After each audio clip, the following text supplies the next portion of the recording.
बोलो सतगुरुदेव की जय हो।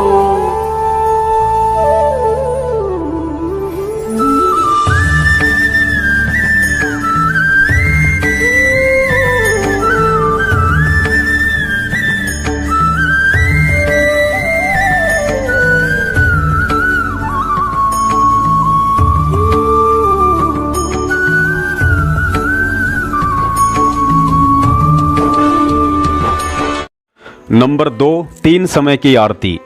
संत रामपाल जी महाराज जी से नाम दीक्षा लेने के बाद 90% भक्तों को शुरुआती 5-6 महीने तक जो आत्मिक सुख शांति का अनुभव होता है वह बाद में धीरे धीरे लुप्त हो जाता है, क्योंकि 5-6 महीने तक हम किसी कोऑर्डिनेटर, सारनामी भगत या संत रामपाल जी महाराज जी के परिवार व रिश्तेदारों से दूर ही रहते हैं। लेकिन हम जैसे ही इन लोगों के संपर्क में आना शुरू कर देते हैं, उसी समय से हम गुरुजी द्वारा बताई गई विधि से भक्ति कम और इन लोगों के मनमाने आचरण के शिकार अधिक होने लग जाते हैं।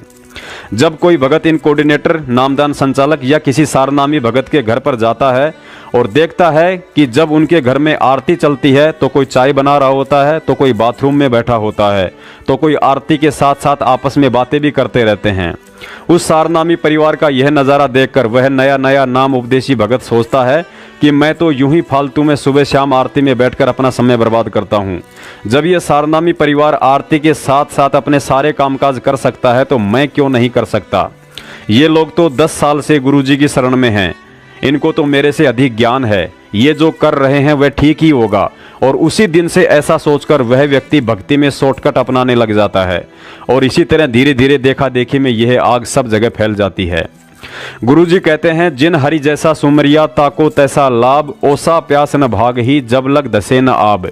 अर्थात उसके बाद उस भगत को वैसा और उतना ही लाभ मिलना शुरू हो जाता है जिस मनमानी विधि से वह अपने से बड़े भक्तों को देखकर उनके जैसी भक्ति करता है।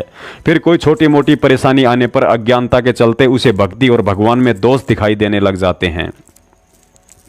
जब एक व्यक्ति संत रामपाल जी महाराज जी से नाम दीक्षा लेता है तो उसे 3 समय की आरती के लिए एक छोटी सी पुस्तिका दी जाती है जिसे भक्ति बोध के नाम से जाना जाता है। इस भक्ति बोध के पेज नंबर 7 पर प्रार्थना नाम का चैप्टर है। पुण्यात्माओं, विचार करने की बात है, सारी सृष्टि का मालिक समर्थ कबीर साहब सतगुरु रूप में हम 2 कौड़ी के तुच्छ जीवों से प्रार्थना करते हुए कह रहे हैं कि सर्व परमात्मा सतगुरु प्रेमी आत्माओं से प्रार्थना है कि महाराज कबीर साहिब व गरीबदास जी की वाणी से यह नित्य नियम का गुटका आपके लिए छपवाया गया है ताकि शुद्धि पूर्वक नित्य पाठ करके आत्मा का कल्याण कर सकें। बंदी छोड़ कबीर साहिब व गरीबदास जी महाराज की वाणी में यह विशेषता है कि इसके नित्य पाठ से आत्मा में दुष्कर्म त्यागने व भगवान चिंतन की शक्ति आती है। बंदी छोड़ कबीर साहिब व गरीबदास महाराज की वाणी स्वयं सिद्ध है। इसके नित्य पाठ से ज्ञान यज्ञ का लाभ होता है। जिस प्रकार किसी व्यक्ति को सर्प काट ले और वह मूर्छित हो जाए तो गारड़ू सर्प काटने का आध्यात्मिक इलाज करने वाला व्यक्ति कुछ मंत्र पढ़ता है, कुछ समय में वह मूर्छित व्यक्ति होश में आ जाता है तथा जीवित हो जाता है। ठीक इसी प्रकार आत्मा पर दुष्कर्मों का विष चढ़ा हुआ है जिससे आत्मा काम क्रोध मोह वश होकर मूर्छित पड़ी है, जो वाणी का पाठ करने से होश में आ जाती है। फिर परमात्मा का ध्यान, सुमरण, प्रभु गुणगान, गुरु धारण करके काल जाल से मुक्त हो जाती है। कुछ रोग भी वाणी के पाठ से कट जाते हैं। यदि पूर्ण संत से नाम लेकर विश्वास करके नित्य पाठ किए जाएं तो परिवार में सुख, धनवृद्धि व कुछ कार्य सिद्धि भी नाम जाप तथा वाणी के पाठ से होते हैं। क्योंकि यह ज्ञान यज्ञ है, यह निश्चय कर माने। परंतु पूर्ण मुक्ति के लिए पूर्ण गुरु की तलाश करें तथा नाम लेकर गुरु वचन में चलें और अपना जीवन सफल करें। नित्य पाठ का अर्थ यह है कि जो वाणी सतगुरु वचन में लिखा है उस पर अमल करना है, उसी प्रकार अपनी रहनी व करनी करें। पुण्यात्माओं, अब हम सतगुरु आशीर्वाद से इस प्रार्थना के मर्म को समझते हैं कि इसके माध्यम से गुरुजी ने हमें क्या आदेश और शिक्षा दी है। गुरुजी ने प्रार्थना रूप में हम भोली आत्माओं को समझाना चाहा है कि यह नित्य नियम की पुस्तिका आपके नित्य पाठ के लिए छपवाई गई है। पाठ का अर्थ होता है पुस्तक को देखकर पढ़ना। और आप जी नित्य नियम का वीडियो देखेंगे तो पता चलेगा कि स्वयं सतगुरु देव जी भक्ति बोध को हाथ में लेकर पाठ कर रहे हैं। पुण्यात्माओं, सतगुरु देव जी जिन्होंने इस भक्ति बोध की रचना की है उन्हें इसके पाठ करने की कोई आवश्यकता नहीं है, लेकिन उन्होंने हम मूर्खों के लिए एक बहुत बड़ा संकेत दिया है कि जब तक तुम लोग इस विधि से आरती नहीं करोगे तो कैसे तुम्हारी भक्ति सफल हो सकती है। आगे बताया है कि महाराज कबीर साहिब व गरीबदास जी की वाणी स्वयं सिद्ध है। इसके नित्य पाठ करने से परिवार में सुख शांति व कुछ रोग भी स्वतः ही कट जाते हैं। पुण्यात्माओं, ध्यान रहे, मजबूरी की बात अलग है, लेकिन जो भगत भाई बहन जानबूझकर खाली मोबाइल में आरती चलाकर गटर में जाकर बैठ जाते हैं या आरती के समय इधर उधर की बातों में लग जाते हैं, उन्हें ना ही तो रोग कटने वाले हैं और ना ही कोई शांति मिलने वाली है। यदि फिर भी किसी को मिल रही है तो समझ लीजिए यह शांति आपको वर्तमान की भक्ति से नहीं बल्कि पहले की संचित भक्ति से मिल रही है, जो एक दिन समाप्त होनी है। पुण्यात्माओं, विधिवत तरीके से तीनों समय की आरती करने वाले साधक को ना ही तो अंतर्यामी गुरुजी तक अपनी प्रार्थना पहुंचाने के लिए किसी कोऑर्डिनेटर की जरूरत पड़ेगी और ना ही गुरुजी के कलयुगी परिवार वालों की चमचागिरी करने की, क्योंकि जब हम सुबह के नित्य नियम का पाठ करेंगे तो अथ सर्व लक्षणा ग्रंथ में गुरुजी से रोजाना वे सभी आवश्यक वस्तुएं मांग लेते हैं जिनकी हमें भक्ति मार्ग में जरूरत पड़ती है। उसके बाद एक शिष्य को अपने गुरु से और कुछ भी मांगने की आवश्यकता नहीं रह जाती है। सर्वलक्षण ग्रंथ ग्रीव उत्तम कुल करता रे दे द्वादश भूषण संग रूप धर्म दे दया कर ज्ञान बज संग श्री संतोष विवेक दे लक्ष्मण दया भगवत की वैराग दे नाम निरातन सारे योग युक्ति जगदीश दे सूक्ष्म ध्यान दयाल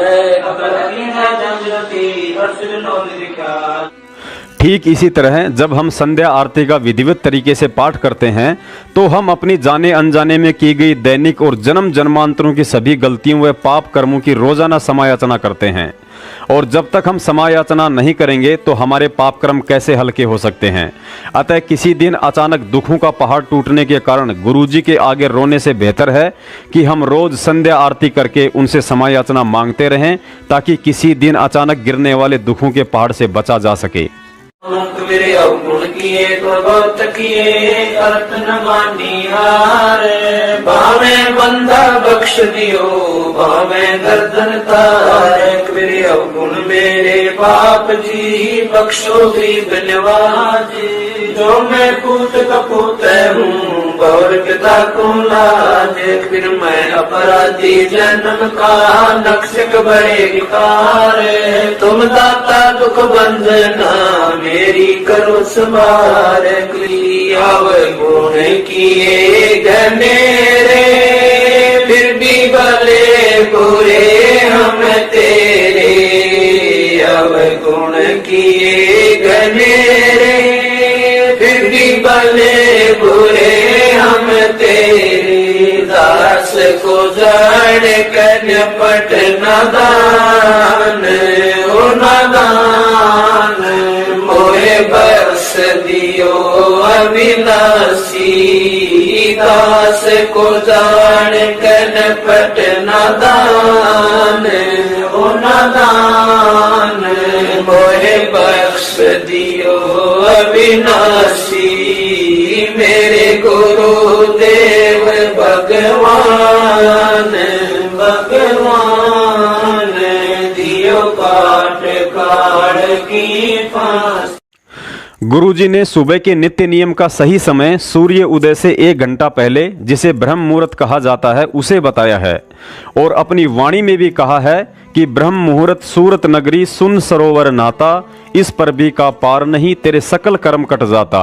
अर्थात ब्रह्म मुहूर्त में की गई भक्ति अर्थात नित्य नियम या मंत्रों के जाप का विशेष लाभ मिलता है।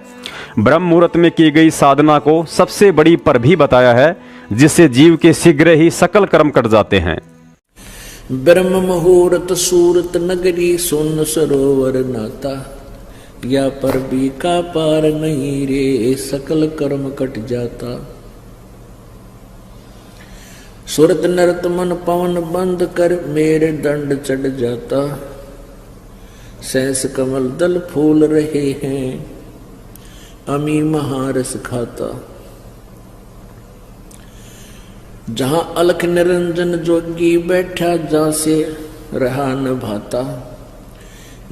गरीबदास पारंग प्राण है वो शंख कमल खिल जाता। पुण्यात्माओं, इसके अलावा गुरुजी ने बताया कि किसी कारणवश यदि आप समय अभाव के चलते बैठकर पाठ आरती नहीं कर सकते हैं, जैसे सुबह सुबह माता बहनों को स्कूल के लिए बच्चों का खाना बनाना, उन्हें तैयार करना आदि कई तरह के काम होते हैं, उसके लिए गुरुजी ने बताया कि जब आप घरेलू कार्य करते हो तो परमात्मा की आरती स्पीकर में या मोबाइल में लगा दीजिए तथा साथ में अपना काम भी करते रहिए, लेकिन ध्यान परमात्मा की वाणी में रखिए। ध्यान रहे, ये विधि केवल उन्हीं आत्माओं के लिए है जो समय निकाल पाने में मजबूर हैं। यदि आपके पास समय है और फिर भी आप बैठकर आरती नहीं करते हैं तो आप परमात्मा के दोषी हैं। कबीर साहिब जी की एक वाणी है, 5 पहर धंधे गया, 3 पहर गया सोए, 1 पहर हरि नाम बिना तेरी मुक्ति कहाँ से होए। आज की तारीख में इस दुनिया में संत रामपाल जी महाराज जी और उनके द्वारा चलाए गए यथार्थ 13वें कबीर पंथ के अलावा एक भी ऐसा पंथ या संत आपको दुनिया में कहीं नजर नहीं आएगा जो इस वाणी के अनुसार 1 पहर यानी 3 घंटे की भक्ति साधना करवा रहा हो। पुण्यात्माओं, ऐसे ऐसे अनमोल उदाहरण देखकर आपका विश्वास दृढ़ हो जाना चाहिए कि हमारा सामाजिक और आध्यात्मिक जीवन सुरक्षित हाथों में है। कबीर 5 पहर धंधे गया और 3 पहर रया सोए, 1 पैर हरि ना भजा फिर मुक्ति कहाँ से होए। 8 पहर 24 घंटे को 8 पहर में, पहले 8 पहर होती थी 24 घंटे की। अब परमात्मा कहते हैं तो 1 पैर में 1 पैर में 3 घंटे हो गए। तो परमात्मा कबीर जी ये बताना चाहते हैं कि 3 पैर तन धंधा करया 15 घंटे, 5 पैर तो 3 पैर तो सो गया, यानी 1 दिन रात टोटल पूरा कर दिया। और 1 पैर हरि ना बजा, 3 घंटे भी भगवान को नहीं दिए तूने। 5 पैर धंधे गया, 3 पैर गया सो हुए, 1 पैर हरि ना जप्यो मुक्ति कहाँ से हुई। यानी टोटल 3 घंटे परमात्मा ने बता दिए कि पूरे 24 घंटे में 3 घंटे आप भगवान के भजन में अवश्य लगाओ। और उनका ये नहीं है कि स्पेशल एक जगह बैठ के लगा लो, बहुत समय होता अपने पास। जैसे आप जी कोई मजदूरी के लिए जाते हो, घर से वहां तक घंटा 1 लगे, मालिक का सिमरण करता जा।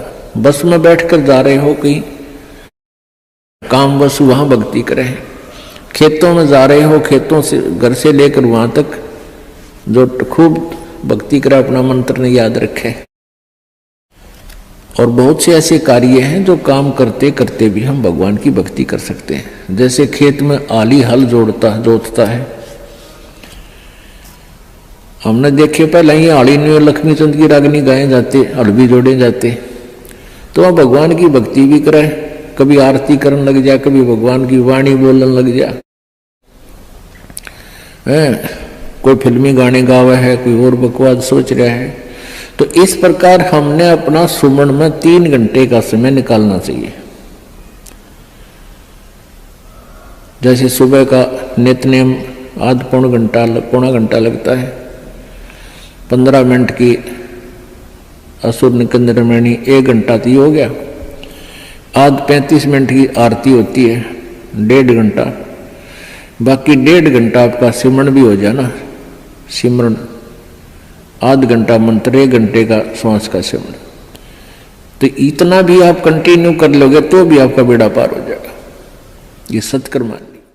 पुण्यात्माओं, नाज करो अपने भाग्य पर, जो इस कामी क्रोधी और लालची दुनिया की भीड़ में सतगुरु ने हमारा हाथ पकड़ लिया है। सच्चा सत्संग मिल गया है, सच्ची भक्ति और मंत्र मिल गए हैं। कहने का मतलब है कि बिल्ली के भाग का छीका टूट गया है।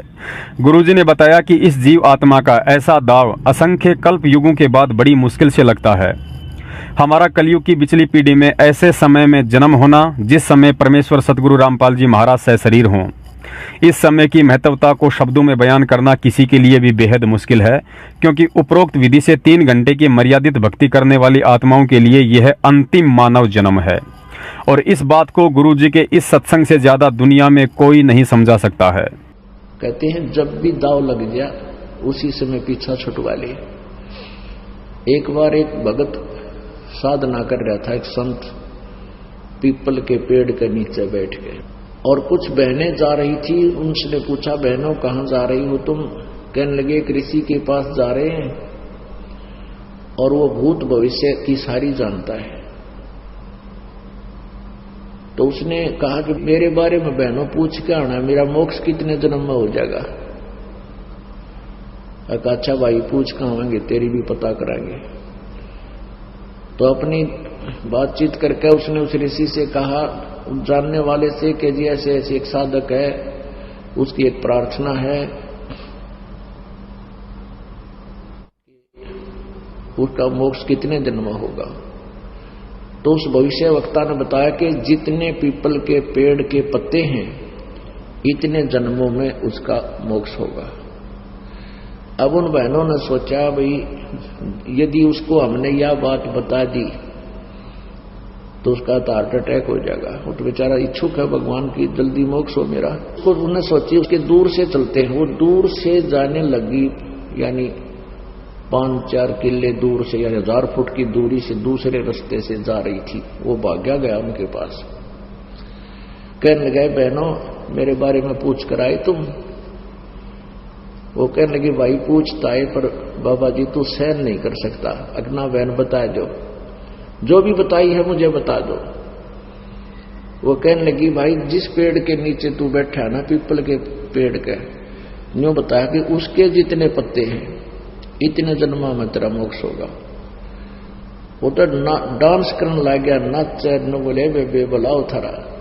तो बोले रे तू हंस नाच क्यों रहा है, तुम डरोना चाहिए था कि नहीं, कम से कम अंत तक आ गया। अगर इस पीपल के पत्ते जितने हैं इतने दिन में तो होगा, मोक्ष तो होगा मेरा। कहने का भाव यह है, पुण्यात्माओं हमने इतने धक्के खट्टन हो लिए और अब परमात्मा ने यह संतोष दिलाया था उस समय कि अपने बच्चों को रास्ता दूंगा, क्योंकि काल ने ये कहा था, सतयुग में परमात्मा आए थे जो पहली प्रथम बार, उसने वचन ले लिया था कि 3 युगों में, सतयुग त्रेता द्वापर में जीव कम ले जाना और कलयुग में आपकी मर्जी कितना ले जाना। तो परमात्मा ने यह सोचा था कि अब कलयुग में ही इनका मोक्ष करूंगा। तो पुण्यात्मा हमने ये इंतजार करना पड़ा कि शुक्र मनाओ कि आपके असंख्यों जन्म होकर अंत वाला जन्म आ लिया, आखिरी पत्ता आ गया, ये लास्ट पत्ता आ लिया, पीपल वाला नहीं समझ लो, और इनका चूकियो मत ना।